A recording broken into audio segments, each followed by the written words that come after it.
अव्यक्तोऽयमचिन्त्योऽयम् अविकार्योऽयमुच्यते तस्मादेवं विदित्वैनं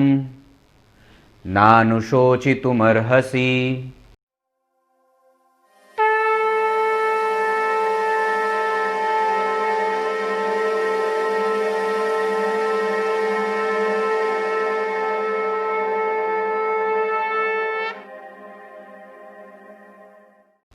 प्रिय दर्शकों नमस्कार। एक बार फिर से उपस्थित हूँ आप सबके सामने आज बुधवार में एक ऐसे विषय को लेकर के जो आप लोगों की चिंताओं को थोड़ी सी कम और उसमें कमजोरी ला सकता है। वस्तुतः हम राहु और केतु से हर बार डर जाते हैं और यही स्थिति होती है कि हमें कई बार भटकना और भागना भी पड़ता है। प्रत्येक व्यक्ति की कुंडली में राहु और केतु की स्थितियां जब आती हैं तो निसंदेह उसे किसी न किसी तरीके से प्रभावित करता है और वो प्रभाव दोनों तरीके का होता है। कभी कभी किसी जातक की कुंडली में राहु की दशा अत्यंत अच्छी हो जाती है, पर यह बात वहां ये जरूर समझ लेनी चाहिए कि अगर आपकी कुंडली में या अगर आप अपने जीवन में राहु की दशा में भयंकर धन कमाए हैं इस भौतिकवादी युग में, अगर आपने राहु की दशा में अत्यधिक उत्थान किया है तो जाते जाते राहु निकाल भी लेते हैं और जैसे ही उनकी दशा निकलती है और जैसे ही फिर आते हैं ग्रह तो फिर वो दशा बदल जाती है और उसकी दशा में प्राप्त किए गए जितने भी परिणाम हैं वो बाद में जाकर के कई बार शून्य भी हो जाते हैं। आइए आप लोगों को आज के विषय में मैंने यहां पे लिखा है योग कारक राहु। तो शुरुआत में ही आपको एक बात बता देता हूं कि आज के कार्यक्रम में अगर जन्म कुंडली में आपकी जन्म कुंडली में अगर राहु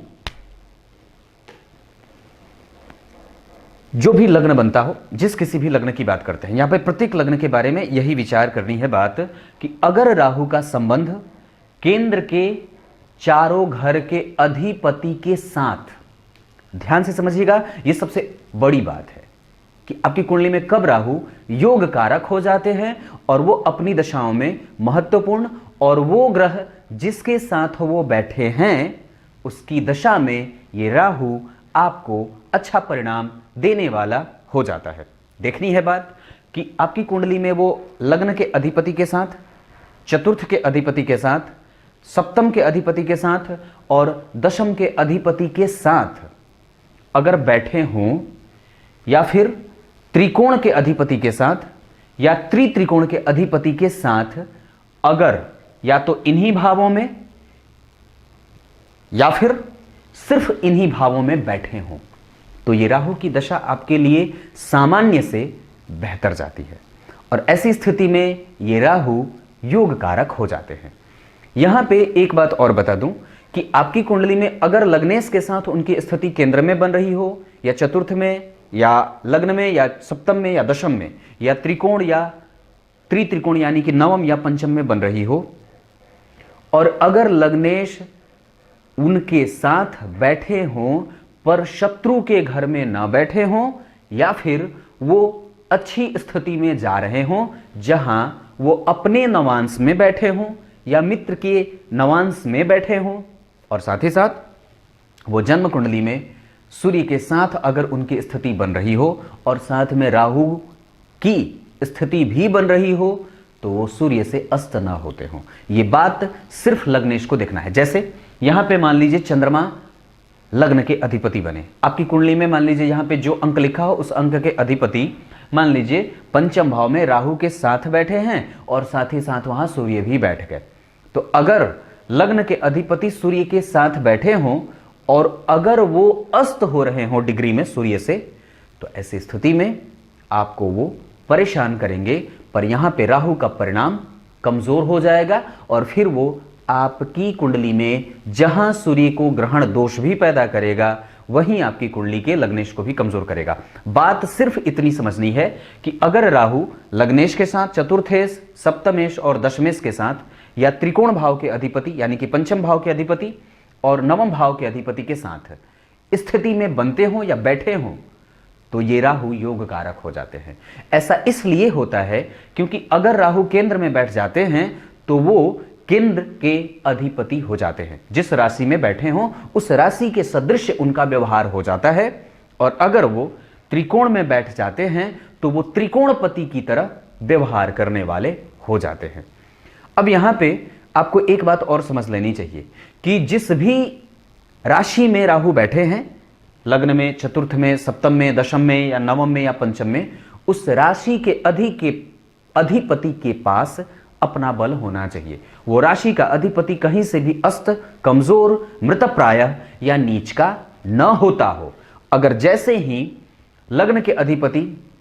कहीं भी बैठ करके अगर नीच के हो रहे हों या त्रिकोण में वो बैठ करके नीच राशि में जा रहे हों या कहीं भी जा रहे हों, अगर नीच राशि में बैठे हों, नवांश चार्ट की भी बात करता हूं, तो ऐसी स्थिति में अगर राहु उनके साथ जाएगा तो स्थितियों को वो विपरीत ले जाने वाला हो जाता है। ये बात बहुत गंभीरता से समझने वाली है कि आपकी कुंडली में राहु की स्थिति को अच्छे तरीके से समझने के बाद ही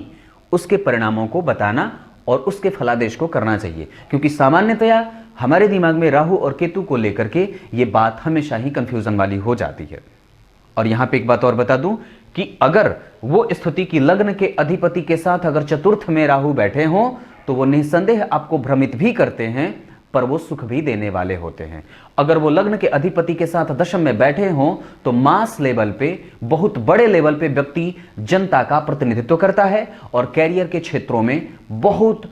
अवश्यंभावी रूप से ये बात समझने में आती है कि लाभ प्राप्त करता है। अगर लग्न के अधिपति के साथ ही राहु बैठे हैं तो जातक को बहुमुखी और बहुत ज्यादा एग्रेसिवनेस देता है। अगर सप्तम भाव में बैठे होंगे, लग्नेश के साथ बैठे होंगे, तो व्यक्ति के प्रभाव क्षेत्र में वृद्धि होती है, व्यक्ति तीव्र व्यवसायी होता है और बहुत अच्छे तरीके से अपने आप को समाज में स्थापित करने वाला और अपने प्रभावों को विश्व की तरह फैलाने वाला होता है। यहां पे जातक को बहुमुखी प्रतिभा का धनी होते देखा जाता है। इस पे आने वाले दिनों में मैं और भी कार्यक्रम बनाऊंगा जहां लग्न की स्थिति में राहु को कैसे स्थितियों में देखा जाएगा, ये सारी बातें चर्चा करूंगा। पर आपको आज जो बताया वो इतनी सी बात थी। अब कार्यक्रम के आरंभ में बोले गए श्लोक का अर्थ बता देता हूं। गीता जी के दूसरे अध्याय के 25वें श्लोक में भगवान ने बात कही है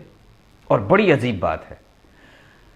इस शरीर के अंदर रहने वाला जो शरीरी है वो कभी मरता नहीं है, और अगर आप ये सोच करके अपने समय का नुकसान कर रहे हो कि ये मर जाता है, ये अव्यक्त ही रहता है, तो आपके समय का नुकसान है। ये अविच्छिन्न है और ये प्रतापी है और अपने प्रभावों से इस शरीर को हमेशा ही प्रभावित करता रहता है। और एक बात जो बहुत अच्छे तरीके से समझने वाली है, और वो ये है कि आपको हमेशा ही ये प्रभावित करता रहता है, पर आप इसके अस्तित्व पे ही प्रश्न चिन्ह लगा देते हैं और इस शरीर को ही आत्मा मान बैठे हैं। वस्तुतः ये बिल्कुल भी सही नहीं है। आत्मा अलग और अविनाशी है, जिसका अस्तित्व न तो कभी दिखता है और न कभी खत्म होता है। कुछ इसी तरीके से आज के कार्यक्रम का समापन करते हैं। तब तक के लिए इजाजत दीजिए। कल एक बार फिर से उपस्थित होंगे आप सबके सामने। सवाल का उत्तर जरूर दीजिएगा। मैंने पूछा है कि आपको मैं ये जो कार्यक्रम बना रहा हूं वो कैसा लगता है, इसमें किसी भी तरीके के अगर बदलाव की गुंजाइश है तो भी जरूर बता दीजिएगा, क्योंकि उसमें आपके उत्तर की मुझे प्रतीक्षा रहेगी। और जरूर ही आज के कार्यक्रम के कमेंट में अपनी प्रतिक्रिया दें कि कैसा लग रहा है आपको हमारा कार्यक्रम। तब तक के लिए बहुत बहुत नमस्कार।